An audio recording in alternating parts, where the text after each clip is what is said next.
आज जिस मंच पर शहनाज हिंदुस्तानी को आवाज दी है, उससे यह एहसास होता है कि मैं रामनवमी के दिन यहाँ पर हूँ और ये कहना चाहता हूँ कि मैं शहनाज हिंदुस्तानी प्यार से तुमने पुकारा आ गया हूँ, प्यार दो। प्यार से तुमने पुकारा आ गया हूँ, प्यार दो। और गा रहा हूं दर्द मां का, आंसुओं की धार दो। प्यार से तुमने पुकारा आ गया हूं, प्यार दो। गा रहा हूं दर्द मां का, आंसुओं की धार दो। और आज हर पत्थर को फिर से दिल बनाकर जाऊंगा, हो सके तो आप अपनी तालियां उठा दो। वाह वाह वाह। बिना भूमिका के कहना चाहता हूं वो ये है कि जहां पर मेरे भाई डांगरा जी ने बात छोड़ी, वहीं से शुरू करता हूं। चेतन जी, जरूरत है युवा भारत का अब हर एक भुजंगा हो। क्या बात है। देखिए, आप उस मनस्थिति से मत सुनना कि सामने कौन बोल रहा है।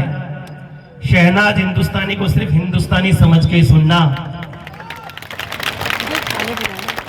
क्योंकि शहनाज हिंदुस्तानी जाति से मुसलमान जरूर है, लेकिन इस बात का गर्व है कि हिंदुस्तानी मुसलमान है जिसकी रगों में भारतीय संस्कृति में। क्या बात है, वाह। अब सुनिएगा, मेरे रंग में आ जाइए।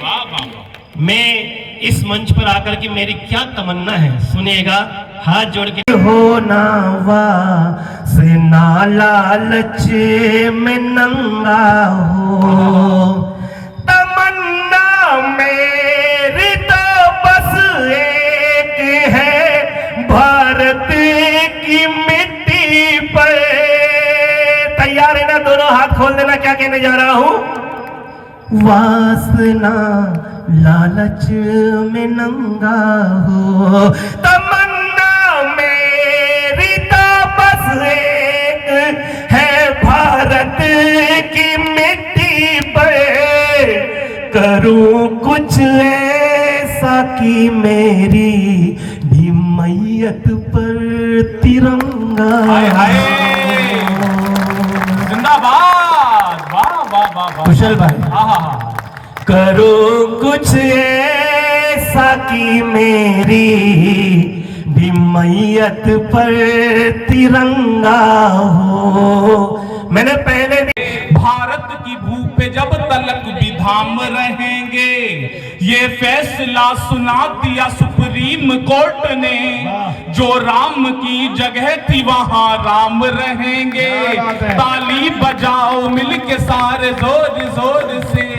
रुपयों में कोई भूमिका नहीं बना रहा हूँ, समय की सीमा है 4-5 मिनट मुझे काव्य पाठ करना है, तो कोई ज्यादा भूमिकाओं का समय नहीं है। आप सीधे सीधे जुड़ोगे तो मुझे आनंद आएगा, निवेदन कर रहा हूँ। वाह, स्वागत। लोग पूछते हैं 11 वर्षों में मोदी जी ने क्या किया।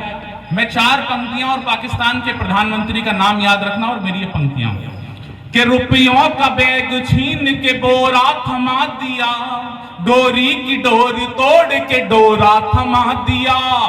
एक काम किया मोदी जी ने 11 साल में, शहबाज के हाथों में कटोरा थमा दिया। ताली बजाओ मिलके सारे जोर जोर से। दिल्ली से आवाज लगी थी भारत के टुकड़े कर देंगे, मैंने 4 पंक्तियां कहीं सुनना कि ब्रह्मास्त्र था जो पास छोड़ कर दिखा दिया। मोदी जी अभी चीन के राष्ट्रपति से मिले, शी जिनपिंग से, उन्होंने हाथ मिलाया। लोगों ने पूछा मोदी जी ने चीन के राष्ट्रपति से क्या कहा होगा। मैंने एक पंक्ति में जवाब दिया, जी न्यूज पर वो टिप्पणी वायरल हुई। मैंने कहा मोदी जी ने शी जिनपिंग से हाथ मिलाया होगा और सिर्फ एक ही बात कही होगी कि जितनी तेरी आंखें खुलती हैं ना, उतनी तो मैं बंद करके सोता हूं। उससे पूछा, बोले विश्व में सबसे ज्यादा भाषाएं किसे आती हैं? मैंने कहा सर, विश्व में सबसे ज्यादा भाषाएं हमारे मुख्यमंत्री योगी आदित्यनाथ जी को आती हैं। ये मेरी टिप्पणी देश में बहुत वायरल हुई, हो सकता है आप तक पहुंची भी हो। मैंने कहा सर, हमारे मुख्यमंत्री को सबसे ज्यादा भाषाएं आती हैं। उन्होंने कहा मान लिया चलो आपके मुख्यमंत्री को सबसे ज्यादा भाषाएं आती हैं, लेकिन ये बताओ कि आपके मुख्यमंत्री को सबसे ज्यादा भाषाएं आती कैसे हैं?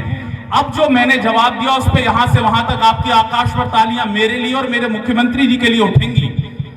मैंने कहा सर क्योंकि हमारे मुख्यमंत्री योगी आदित्यनाथ जी को सबसे ज्यादा भाषाएं इसलिए आती हैं क्योंकि वो कहते हैं जो जिस भाषा में समझेगा उसे उस भाषा में समझाएंगे।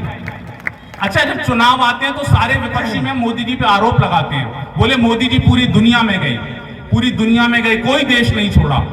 एक ऐसी जगह निकाल के लाया जयपुर वालों जहां मोदी जी का आज तक पैर नहीं पड़ा। आप पहली बार सुनोगे और आनंद लोगे। निवेदन कर रहा हूं कि पापी थे जितने वो नहीं पाताल में गए, नेताजी बन के वो न बुरे हाल में गए। शहनाज भैया आप भी ताली बजाओ। स्वागत। हाँ, मैंने आपकी उन पे भी बजाई जो मेरी समझ में नहीं आई कि पापी थे जितने वो नहीं पाताल में गए, नेताजी बन के वो न बुरे हाल में गए, पीएम बन के दुनिया में घूमे मगर सुनो मोदी जी आज तक नहीं ससुराल में गए। ताली बजाओ मिलके सारे जोर जोर से। चार पंक्तियां और ऑपरेशन सिंदूर पर सबने अपने रंग में कहा। मैं अपने काव्य पाठ को विराम दे रहा हूं। बहुत लंबा खींचा जा सकता है लेकिन कार्यक्रम की मर्यादाएं हैं और जो आयोजकों हैं उनका भी निवेदन है कि इस कार्यक्रम को समय की सीमा में ही इसका स्थान। और नीचे जो वो सब्सक्राइब का बटन है ना, उसको हिट करो। कहानी खत्म।